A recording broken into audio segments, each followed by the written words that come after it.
ನೀವೀಗ ಏನು ಹೇಳ್ತೀರ ಅಂತ ಹೇಳಿದರೆ ಅದಾಗಿಲ್ಲ, ಹೀಗೆ ಕೊಡಬೇಕು. ಅವ್ರು ಏನು ಹೇಳಿದರೆ ಅವರ ಒಬ್ಬೊಬ್ಬರು ಮಾತಾಡುವಾಗ ಒಂದೊಂದು ರೀತಿಯ ಒಂದು ವೇ ಆಫ್ ಟಾಕಿಂಗ್ ಇದೆ, ಒಂದು ಎಣಿಸ್ತದೆ. ಈಗ ನಾನು ಒಬ್ಬೊಬ್ಬರಿಗೆ ಒಂದು ಯಾಕೆ ಕ್ಷಮೆಗೆ ಅಥವಾ ಏನು ಹೆಚ್ಚಾರ ಬೇಕಂದರೆ ಒಂದೊಂದು ರೀತಿಯ ಕೆಲವು ವಿಷಾದ ಕೇಳ್ತಾರೆ, ಕೆಲವು ತಪ್ಪು ಹೇಳ್ತಾರೆ, ಅವರವರಿಗೆ ಅನುಗುಣವಾಗಿ ಒಂದು ಯಾವತ್ತೂ ಅವ್ರಿಗೆ ಭಾವನೆ ಬರ್ತದೆ ಆ ರೀತಿ ಅದನ್ನು ಹೇಳ್ತಾರೆ.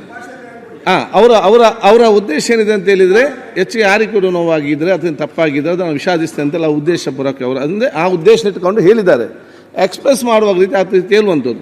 ಅದು ನೀವೇಗೇನು ಹೇಳ್ತೀರಿ, ಅದು ಹೀಗೆ ಹೇಳ್ಬೇಕಿತ್ತು, ಹಾಗೆ ಹೇಳ್ಬೇಕು. ಇಬ್ಬರು ಅವರು ಆ ರೀತಿ ಹೇಳಿದ್ದಾರೆ, ಈ ರೀತಿ ಹೇಳಿದ್ದಾರೆ. ಇದಕ್ಕೆ ನಾನೊಂದು ತೀರ್ಮಾನ ಕೊಡ್ತೇನೆ, ನೀವು ಅದನ್ನೆಲ್ಲ ಕೇಳಿಸಿಕೊಂಡು ಮುಂದೆ ಹೋಗುವಂತ ವಿಚಾರ ಮಾಡಿ. ಸರ್ ಒಂದು ಸೆಕೆಂಡ್ ತೆಂಗಿನಕಾಯಿ ಒಂದು ಸೆಕೆಂಡ್ ತೀರ್ಮಾನ ಇಡ್ರಿ. ಈಗ ನನ್ನ ಟ್ರ್ಯಾಕ್ ತಪ್ಪಿಸ್ತೀರಿ, ನಾ ಮಾತಾಡಿದ್ರೆ ನಿಮ್ ತೀರ್ಮಾನ ಇಡ್ರಿ. ಈಗ ನಿಮ್ಮ ಕಥೆ ಮುಗಿದಿದೆ, ಅಲ್ಲಿ ಇಲ್ಲಿ ವಿಷಯ ಸರ್ ಮಾತಾಡಕ್ ಕೊಡ್ರಿ ಪಾಪ ನೋಡಿ.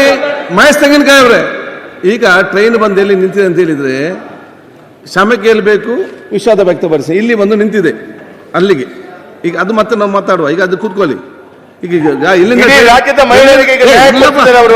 ಟ್ರೈನ್ ಮುಂದೆ ಹೋಗ್ಬೇಕು. ಸೆಕೆಂಡ್ ಈಗ ನಾನು ಇಲ್ಲ ಅಧ್ಯಕ್ಷರೇ, ನೀನ್ ನಿಲ್ಲಪ್ಪಲ್ಲೇ, ಏನು ಅಲ್ಲ ವಿಪ್ಪು ಅಲ್ಲ ಇದು ಅಲ್ಲ ಏನೋ ನೀನ್ ಅಧ್ಯಕ್ಷರೇ, ನಾವು ಯಾಕೆ ಅಲ್ಲಿ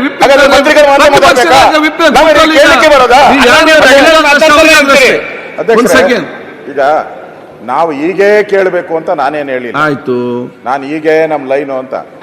ಸುರೇಶ್ ಕುಮಾರ್ ಅದಕ್ಕೆ ಸ್ಪಷ್ಟನೆ ಕೊಟ್ಟಿದ್ದಾರೆ, ಯಾರಿಗಾದ್ರೂ ನೋವಾಗಿದ್ರೆ ಅಂತ. ಇಲ್ಲಿ ನೋವಾಗಿರೋದನ್ನೇ ನಾವು ಹೇಳ್ತಾ ಇರೋದು, ನೋವಾಗಿದೆ ಅಂತ ಹೇಳ್ಬಿಟ್ಟಿದ್ದೀರಿ. ಆಗಿದ್ದರೆ ಬೇಡ, ಆಗಿದ್ದರೆ ಬೇಡ, ಆಗಿದೆ ಅದನ್ನ ಹೇಳಿದಾರಲ್ಲ, ಎಲ್ಲ ಹೇಳಿದ್ರು, ನೋವಾಗಿದ್ದರೆ ಅಂತ ಹೇಳಿದ್ರು. ಅದರಿಂದ ನೋಡಿ ಇಲ್ಲಿ ಅವರು ಹಠ ಹಿಡಿತಾ ಇದ್ದಾರೆ. ಮಾತಾಡ್ತೀನಿ ಅಧ್ಯಕ್ಷರೇ, ಇಲ್ಲಿಯವರೆಗೆ 52,416 ಕೋಟಿ ಹಣವನ್ನು ಗೌರವಾನ್ವಿತ ಮಹಿಳೆಯರಿಗೆ ನಾವು ಈ ಯೋಜನೆ ಮುಖಾಂತರ ಹಾಕಿದ್ದೀವಿ. ಸೊಸೈಟಿ ಮಹಿಳೆಯರ ಗೌರವ, ಮಹಿಳೆಯ ಸ್ವಾಭಿಮಾನ, ಮಹಿಳೆಯರ ಆತ್ಮಸ್ಥೈರ್ಯ ಹೆಚ್ಚಾಗಲಿ ಅಂತ ಈ ಯೋಜನೆ ಮಾಡಿದ್ದೀನಿ. ನಾನು ವಿರೋಧ ಪಕ್ಷದ ಎಲ್ಲ ಸದಸ್ಯರಿಗೆ ಕೇಳಲಿಕ್ಕೆ ಬಯಸ್ತೇನೆ, ನಾನು ವಿಷಾದವನ್ನು ವ್ಯಕ್ತಪಡಿಸ್ತೇನೆ.